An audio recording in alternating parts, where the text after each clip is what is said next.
दोस्तों नमस्कार।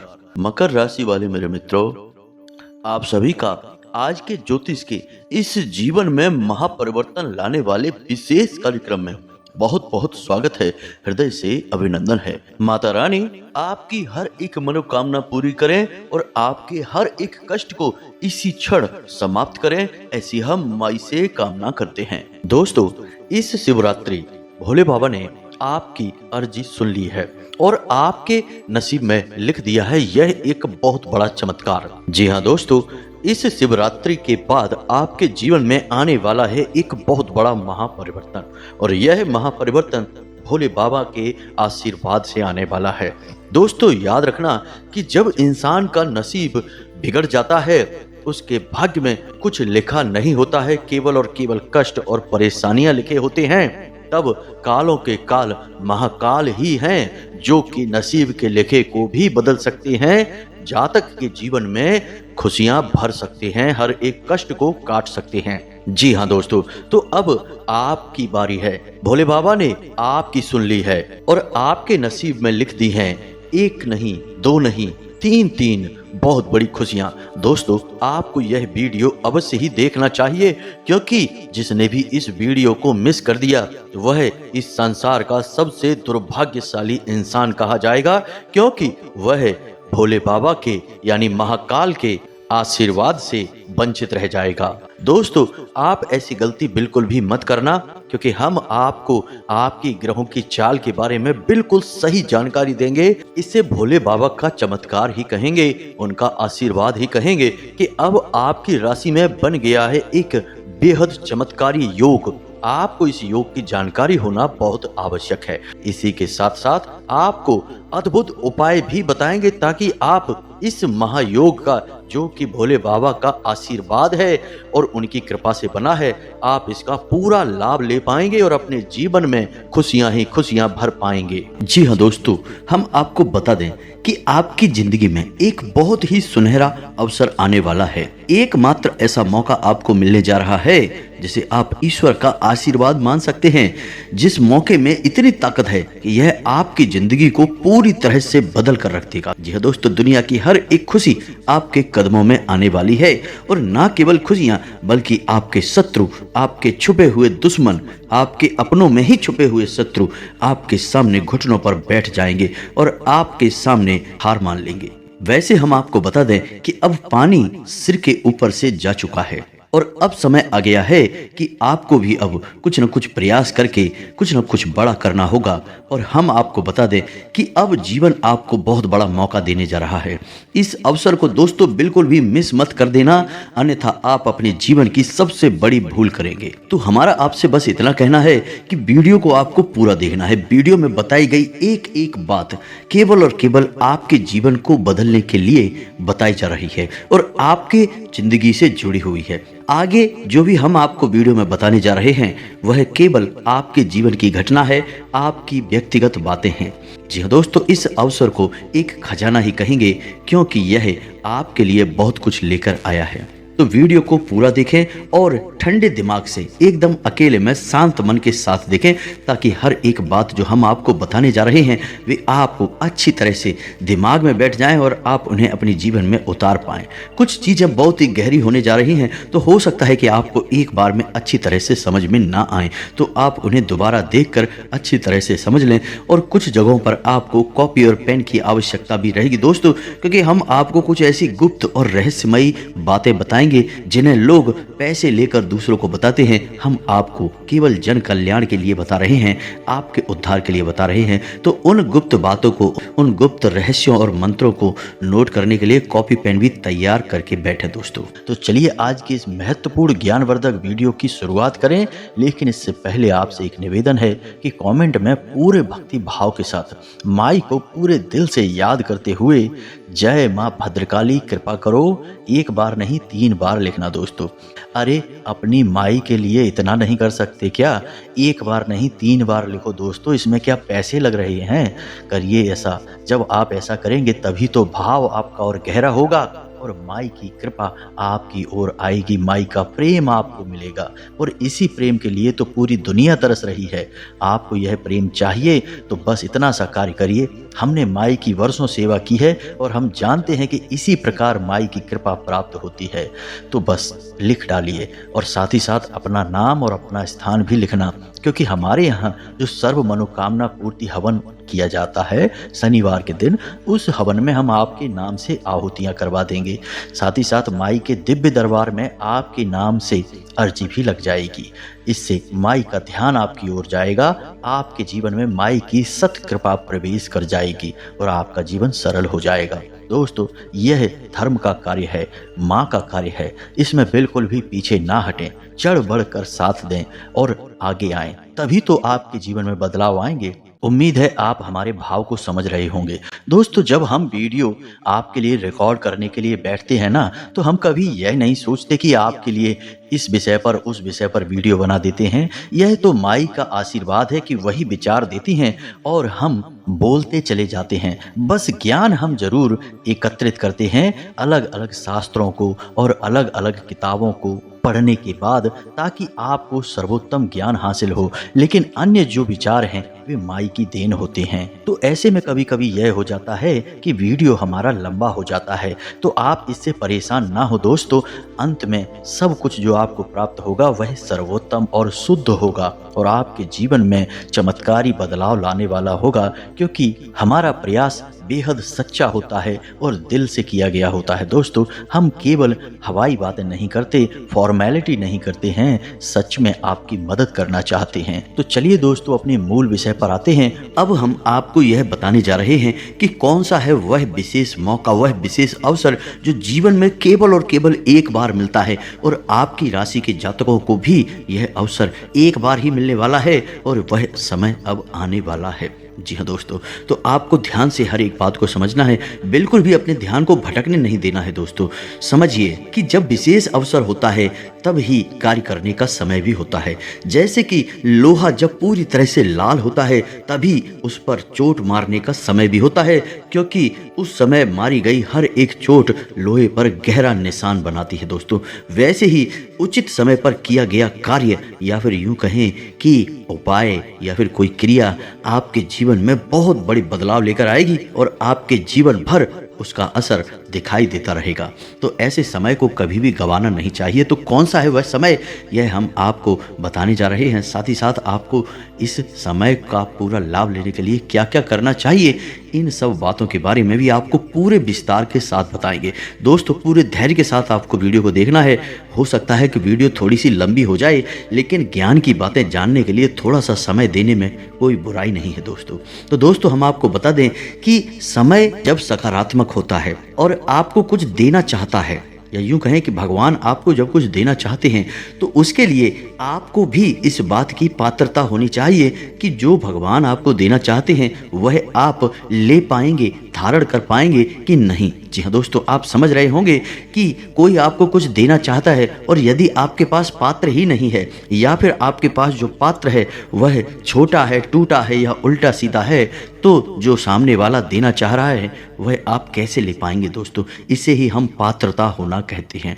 तो अब हम जब यहाँ पर पात्र की बात करते हैं तो फिर हम बात करते हैं सकारात्मक ऊर्जाओं की। भगवान जब आपको कुछ देना चाहेंगे तो वे चाहेंगे कि आपके आसपास की संपूर्ण ऊर्जाएं सकारात्मक ऊर्जाएं हों, ताकि भगवान की शुद्ध सकारात्मक ऊर्जा या भगवान की कृपा और आशीर्वाद का आप पूरा लाभ ले पाएं। अन्यथा होगा यही कि मानकर चलिए सामने वाला आपको पानी तो देना चाहता है और आप भी पानी लेना चाहते हैं, लेकिन पानी लेने का बर्तन या यूं कहें कि कटोरा आपने उल्टा कर रखा है, तो सामने वाले का पानी देने का भी कोई प्रभाव आपके ऊपर नहीं पड़ेगा और आपकी प्यास भी नहीं मिटेगी। दोस्तों, तो आपको क्या करना है, आपको सबसे पहले अपने पात्र में बदलाव लाना है, अपने जीवन में बदलाव लाना है और अपनी सकारात्मक ऊर्जाओं में भी बढ़ोतरी करनी है।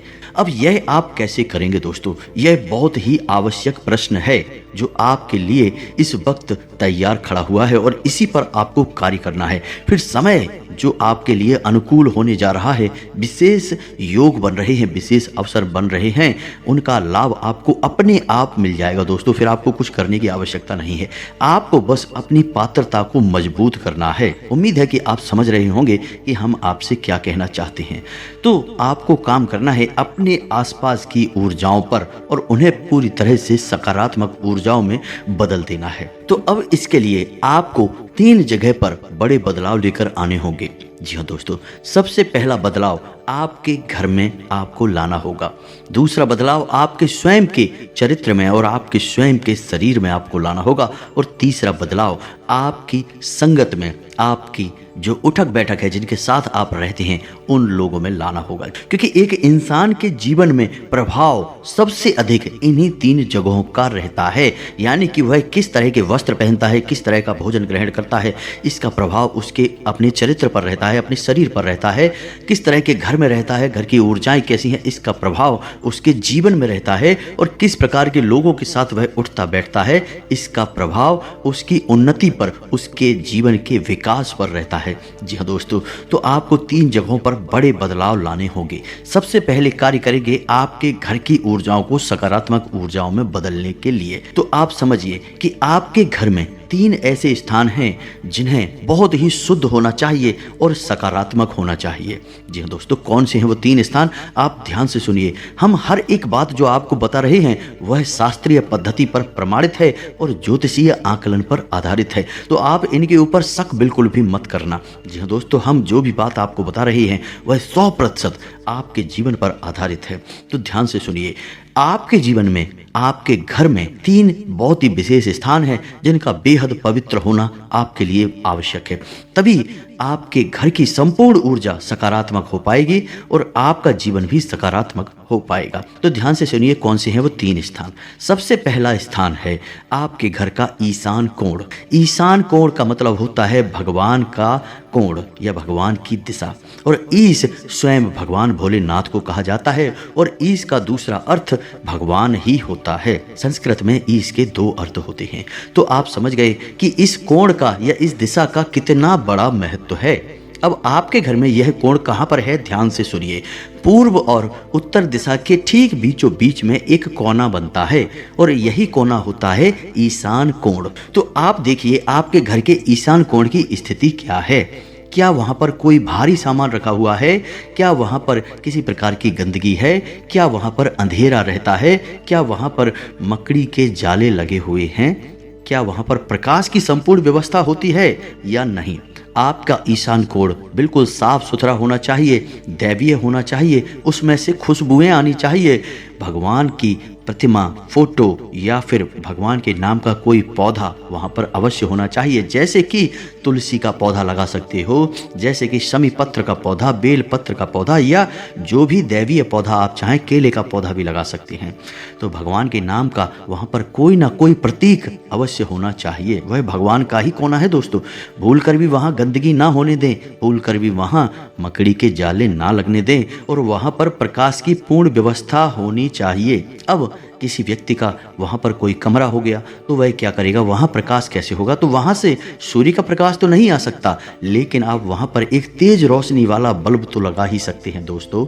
और ईशान कोण वाले कमरे में ही अपना पूजा घर बना लें, वह सबसे उत्तम निर्णय होगा दोस्तों। जीवन में कभी भी आप विपत्ति के शिकार नहीं होंगे, हम गारंटी देते हैं आपको।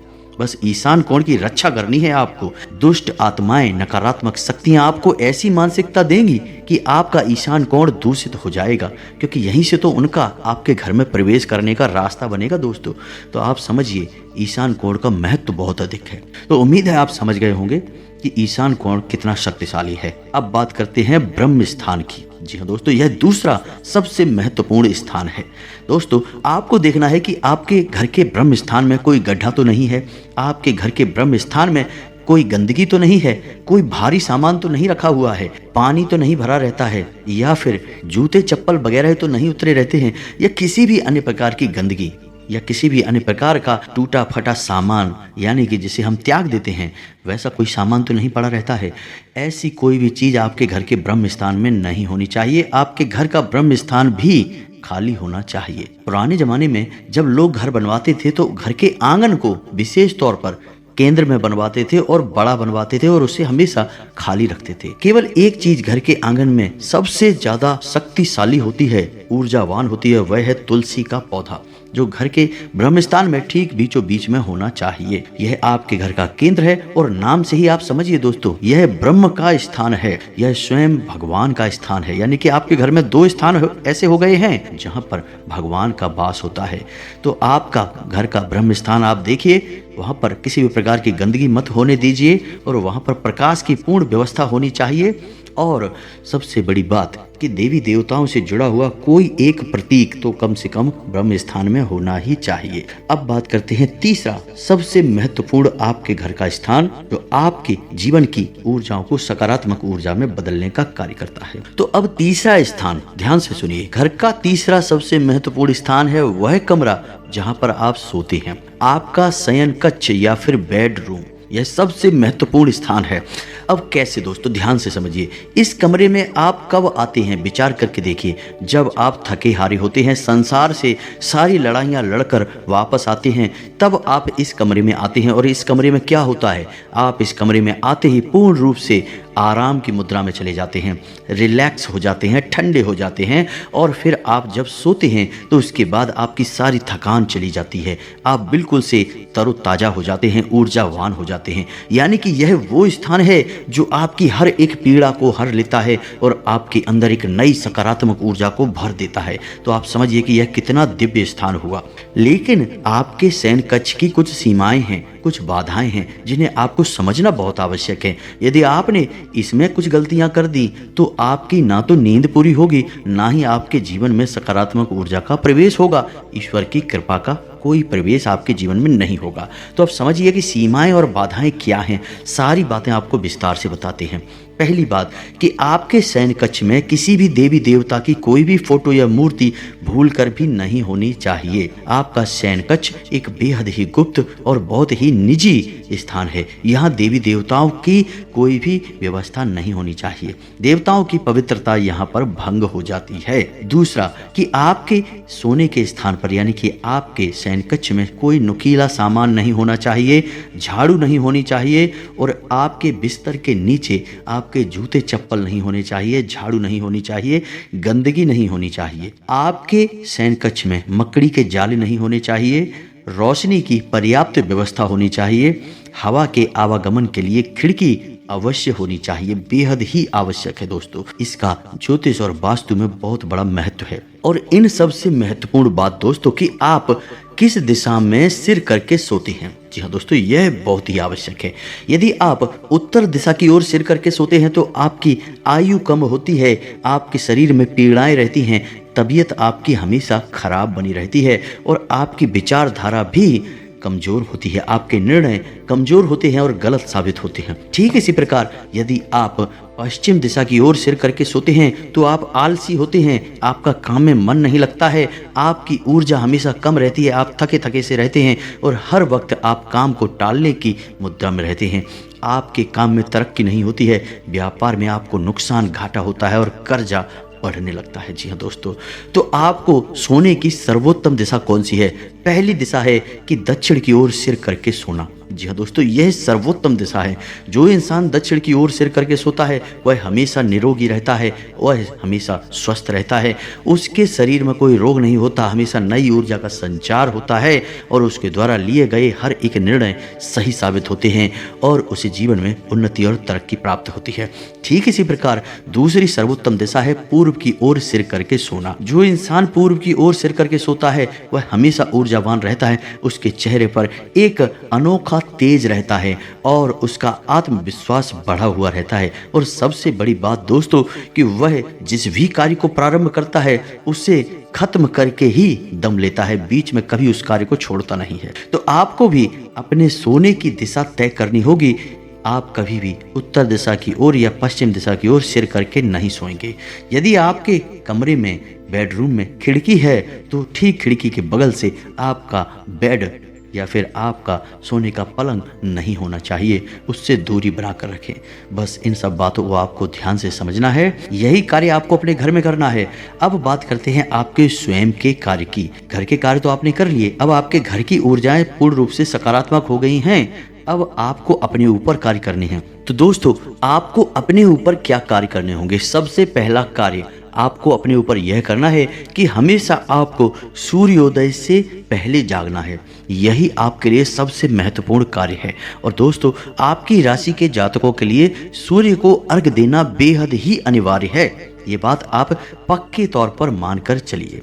तो आपको सुबह सुबह सूर्योदय से पहले जागना है। स्नान आदि करने के बाद, नित्य कर्म से निवृत्त होने के बाद सूर्योदय के 10 मिनट के भीतर भीतर आपको सूर्य को अर्घ दे देना है। सूर्य को अर्घ देने के कई विधि विधान होते हैं दोस्तों, हम अपने पिछले कई वीडियोज में आपको इसके बारे में विस्तार से बता चुके हैं, लेकिन कुछ छोटी छोटी बातें आपको अभी बता देते हैं कि सूर्य को अर्घ देते समय कभी भी काले कपड़े नहीं पहनने हैं, काला एक भी वस्त्र आपको नहीं पहनना है, सिर पर कोई कपड़ा अवश्य डालना है। और सूर्य को अर्घ देते समय जो जल आप सूर्य को दे रहे हैं, उस जल में से ही सूर्य को दर्शन करने का प्रयास करें, उस जल में से ही सूर्य को देखने का प्रयास करें। जी हाँ दोस्तों, और सूर्य को अर्घ देते समय जो जल आप सूर्य को देते हैं उसके छींटे आपके ऊपर नहीं आने चाहिए, कुछ ऐसी व्यवस्था आपको जमानी चाहिए। और नंगे पैर ही सूर्य को अर्घ देना है, जूते चप्पल पहनकर मत दे देना दोस्तों, वरना सूर्य का अपमान हो जाएगा।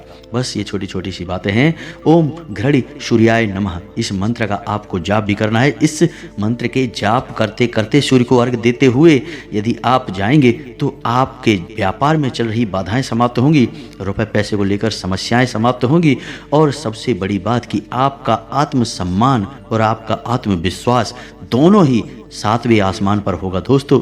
लोग आपकी बात काट नहीं पाएंगे। सूर्य को ग्रहों का राजा कहा जाता है, तो आपका भी बर्ताव राजाओं जैसा ही हो जाएगा। तो यह तो सबसे महत्वपूर्ण कार्य है जो आपको अपने ऊपर करना है। दूसरा कि आपको जितना हो सके उतना सत्य का साथ देना है, गलती से भी झूठ नहीं बोलना है। झूठ आपको तभी बोलना है जब किसी का अहित हो रहा हो, यानी कि सत्य बोलने से किसी का अहित होता है तो थोड़ा सा झूठ बोलकर यदि आप किसी को बचा सकते हैं तो आप झूठ बोलें, अन्यथा बिल्कुल भी झूठ ना बोलें, झूठ की आवश्यकता नहीं है। तीसरा, आपको कोई भी ऐसा कार्य नहीं करना है जो अनैतिक है, गलत है, असामाजिक है, जैसे कि कोई व्यभिचार नहीं करना है, जुआ, शराब और वेश्यावृत्ति आदि कृत्यों से दूर रहना है। साथ ही साथ दोस्तों, आपको खान पान पर भी ध्यान देना होगा। किसी भी तरह का तामसिक भोजन आपको ग्रहण नहीं करना है, जैसे मांस, मदिरा और मसालेदार चीजें, अत्यधिक मसालेदार चीज़ें आपको नहीं खानी है, ज़्यादा तली भुनी चीज़ें आपको नहीं खानी है। भोजन आपका जितना सादा होगा, सरल होगा, उतना ही आपकी बुद्धि खुलेगी और आपके जीवन में तरक्की के रास्ते खुलेंगे। और सबसे महत्वपूर्ण बात यह है कि आप पूर्ण रूप से शुद्ध हो जाएंगे, सकारात्मक हो जाएंगे। दोस्तों, यकीन मानिए कि इन बातों को यदि आपने अपने जीवन में अपना लिया तो आपका जीवन इस तरह बदलेगा जैसा कि आपने सपने में भी नहीं सोचा होगा। जी हाँ दोस्तों, आपको खुद को यकीन नहीं होगा कि ये आप क्या बन चुके हैं, आपने कितनी तरक्की हासिल कर ली है। इसी के साथ साथ आपको एक ना एक धार्मिक संस्कार भी अपनाना होगा। कहने का मतलब यह है कि एक नियम बनाइए कि आप रोज भोले बाबा को जल अर्पित करेंगे, या फिर आप रोज हनुमान जी का चालीसा पाठ करेंगे, या फिर आप कोई और जो आपको अच्छा लगे वह संकल्प ले लीजिए और उसे अपने जीवन में शामिल कर लीजिए और पूरी ताकत लगाकर इस संकल्प को पूरा करने की कोशिश करिए। कहावत कही जाती है ना, करत करत अभ्यास के जड़मत होत सुजान, और रसरी आवत जात से सिल पर परत निशान। तो आपका एक छोटा सा संकल्प आपके जीवन में इतने प्रचंड बदलाव लेकर आएगा कि लोग भौचक के रह जाएंगे और आप भी विस्मित हो जाएंगे। अब तीसरा बदलाव आपको करना है अपनी संगत में। नकारात्मक लोगों को पूरी तरह से त्याग दें, जो आपका शोषण करते हैं, आपकी भावनाओं का लाभ उठाते हैं, आपकी अच्छाई का लाभ उठाते हैं। ऐसे लोगों से ना कहना सीखें दोस्तों। ना कहने से कोई बुराई नहीं होती है, लोग आपको वैसे ही स्वीकार कर लेंगे। और वैसे भी ऐसे लालची और धोखेबाज लोगों से रिश्ता रखने का क्या फ़ायदा, जो आपकी मुसीबत में तो काम आते नहीं हैं, केवल आपसे अपना काम निकलवाते रहते हैं, आपका शोषण करते रहते हैं। जी हाँ दोस्तों, ऐसे लोगों से आपको दूरी बना लेनी है और ऐसे लोगों का चुनाव करना है जो सचमुच में आपका हित चाहते हैं और सचमुच में आपको सही सलाह देते हैं और आपकी तकलीफ में दुखी होते हैं, आपके साथ रोते हैं। ऐसे लोगों को आपको चुनना होगा। बेशक ऐसे लोग आपके जीवन में बहुत ही कम हैं। जी हाँ दोस्तों, हम जानते हैं यह बात, लेकिन उन कम लोगों का साथ ही आपके लिए अमृत के समान होगा। ऐसे विषैले लोगों से आपको दूर रहना है जो आपको परेशान करते हैं, आपकी भावनाओं को नहीं समझते हैं। ऐसे लोगों से आपको दूर रहना होगा।